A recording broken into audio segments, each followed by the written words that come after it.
meus amores, como vocês estão? Hoje a gente vai falar um pouquinho sobre mise-en-scène.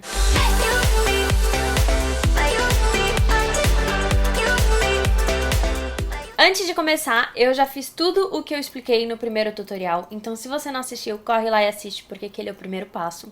E hoje a gente vai falar sobre o que é o mise-en-scène.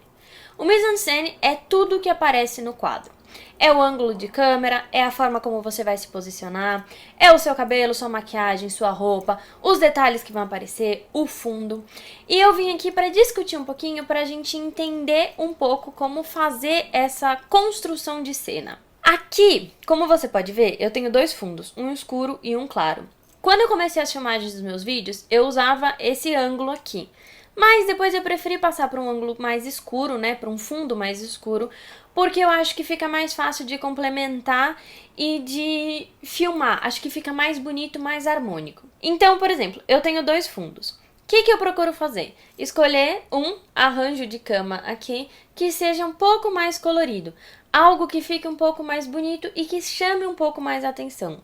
Eu procuro não deixar bagunça, não deixar com muitos elementos podem acabar tirando um pouco da atenção da pessoa que está assistindo. Ah, Cá, com relação à maquiagem, você pode fazer uma maquiagem super chamativa? Óbvio que pode. De novo, muitos elementos na cena podem acabar tirando a atenção do espectador para o que você está falando. Se você está fazendo um vídeo de maquiagem, por exemplo, óbvio, não tem problema você colocar muita maquiagem, porque isso vai fazer diferença. É isso que você quer que o seu espectador veja. Mas quando eu, por exemplo, eu tô falando de filme, nem sempre eu quero que ele foque aqui. Eu quero que ele foque mais no que eu tô falando. Então, eu tenho que tomar um pouco mais de cuidado. O que eu acho legal? Se eu quiser chamar um pouco mais de atenção, um batom escuro faz a diferença. Um delineado mais forte também faz a diferença. Ai, Kai, eu não curto nada disso.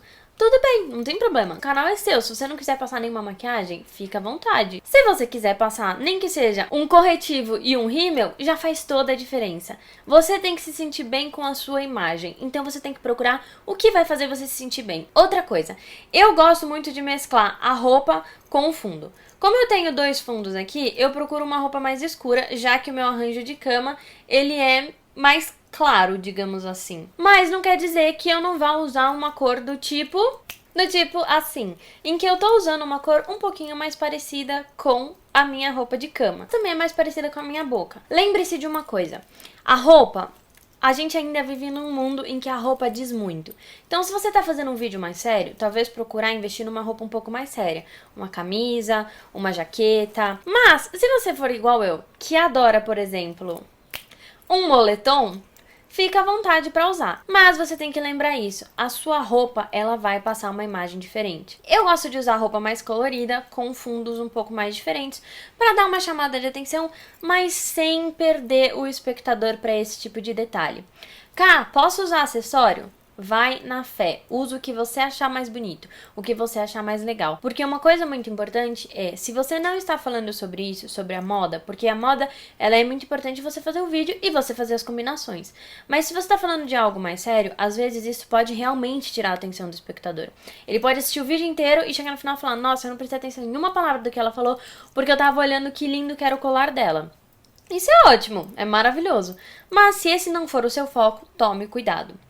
Eu escolhi fazer nesse fundo aqui e agora eu vou fazer no fundo escuro para você ter uma noção como você pode montar um pouquinho diferente o que você tá dizendo ou como combinar algumas coisas. Por exemplo, pro fundo mais escuro, eu tenho isso daqui, o que eu acho que é um bom detalhe, e essa parede aqui tem um monte dessas coisas. Isso aqui me atrapalha? Não. Às vezes na edição eu prefiro cortar isso daqui. Por que eu já não coloco da forma certa? Porque se eu for colocar, como o espaço não é exatamente muito grande, vai ficar meio torto. E aí, isso é muito ruim. Presta atenção quando você está filmando para a câmera não ficar torta, para você não correr o risco. Por exemplo, eu coloquei uma roupa clara, eu tirei o meu batom vermelho. Por que eu procuro não usar muito batom vermelho? Porque ele é traiçoeiro. Se você tivesse uma noção da quantidade de vezes que eu já gravei um vídeo e eu achei que tava maravilhoso, e aí quando eu fui ver tava tudo sujo de batom meu dente e eu tive que regravar o vídeo. Então, por exemplo, aqui eu tô um pouco mais chique, digamos assim. Posso mudar? Posso colocar moletom? Óbvio que pode. Por exemplo, Assim, eu tô com moletom, também é mais claro, tem alguns detalhes, facilita pra você me ver. Você pode, por exemplo, fazer algo assim, em que eu tô com o moletom um pouquinho mais arrumado, um pouquinho mais chique. Tudo vai depender de como você quer se apresentar. Você tem que olhar o que você quer fazer, como você quer fazer. E com relação a planos, esse é um vídeo um pouquinho mais longo, digamos assim, que não dá pra colocar tudo aqui porque senão vai ficar muita coisa. Então no próximo vídeo eu venho com a ideia do que são os planos, quais são os ângulos, como você pode colocar. Por exemplo, aqui eu tô aparecendo só daqui pra cima, então eu posso estar de shorts que não vai fazer a menor diferença. Mas se eu for aparecer de corpo inteiro, eu já tenho que pensar em outro estilo de roupa, como eu vou montar, e isso eu até posso fazer depois de um tutorial. O meu foco aqui é você entender como montar a sua mise-en-scène. Eu prefiro esse fundo, eu acho que fica mais bonito, fica mais elegante e você me vê melhor do que aquele fundo porque fica com muito detalhe. Procure sempre um fundo que seja um pouco mais tranquilo com relação à roupa, porque daí eu posso colocar a roupa colorida aqui, que isso não vai atrapalhar. Se eu tiver um fundo muito colorido e eu colocar roupa colorida, vai dar um pouco de tilt. São algumas junções que você precisa fazer na hora que você for filmar o seu vídeo. Essas são as dicas. Na semana que vem eu venho com os planos. Se você gostou, curte, comenta. Não esquece de se inscrever e ativar o sininho pra você saber quando que sai e que horário que sai. Como eu disse, eu ainda tô pensando aqui qual o melhor horário pra sair de sexta-feira. E não esquece de compartilhar. Se você quiser mais algum tutorial, deixa aqui embaixo. Ou então me manda no Instagram, tá bom?